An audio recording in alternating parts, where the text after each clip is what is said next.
स्वागत है आप सबका हमारे चक्री म्यूजिक पर। अगर आप हमारे चैनल पर पहली बार हैं तो चैनल को सब्सक्राइब, लाइक और कमेंट करना ना भूलें। आइए जानते हैं कार्तिक मास की कथा का दूसरा अध्याय। सिमर चरण गुरुदेव के लिखू शब्द अनूप, कृपा करे भगवान सस्तानंद स्वरूप।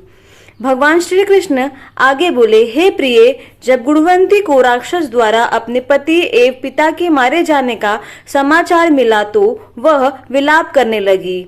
हे नाथ, हे पिता, मुझको त्याग कर तुम कहाँ चले गए? मैं अकेली स्त्री तुम्हारे बिना अब क्या करूं? अब मेरे भोजन, वस्त्र आदि की व्यवस्था कौन करेगा?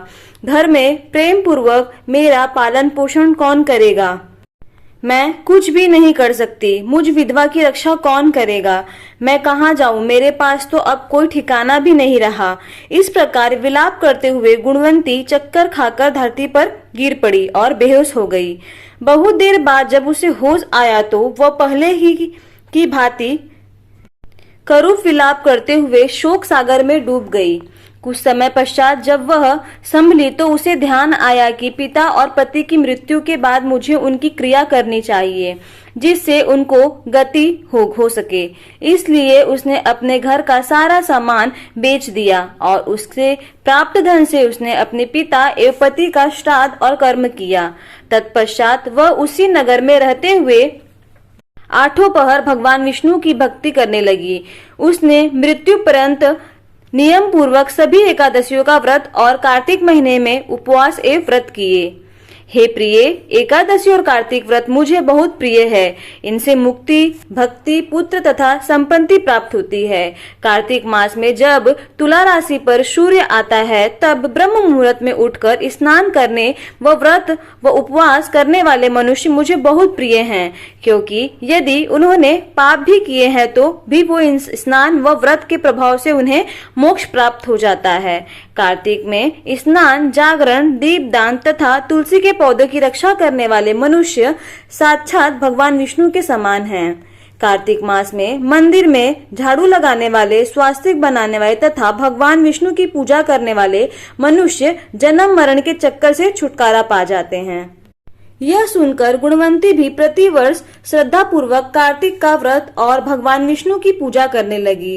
हे प्रिय, एक बार उसे ज्वर हो गया और वह बहुत कमजोर भी हो गई। फिर भी वह किसी प्रकार स्नान के लिए गंगा चली गई।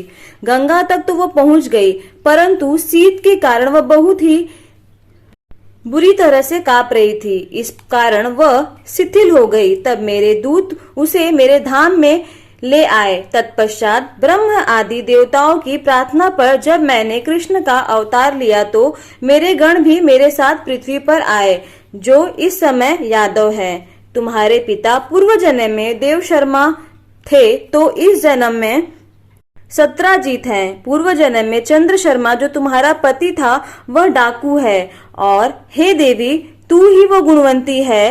कार्तिक व्रत के प्रभाव के कारण तू ही मेरी अर्धांगिनी हुई है।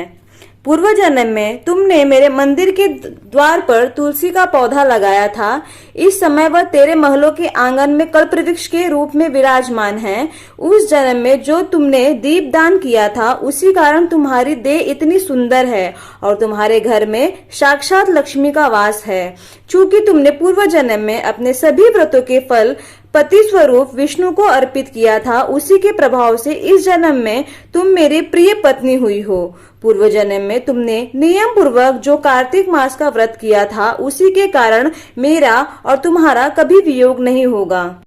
इस प्रकार कार्तिक मास में व्रत आदि करने वाले मनुष्य मुझे तुम्हारे समान प्रिय हैं। दूसरे जप, तप, यज्ञ, दान आदि करने से प्राप्त फल कार्तिक मास में किए गए व्रत के फल से बहुत थोड़ा होता है। अर्थात कार्तिक मास के व्रतों का 16वां भाग भी नहीं होता। इस प्रकार सत्यभामा भगवान श्री कृष्ण के मुख से अपने पूर्व जन्म के पुण्य का प्रभाव सुनकर बहुत प्रसन्न हुई। तो यहाँ पर दोस्तों कार्तिक माह की कथा का दूसरा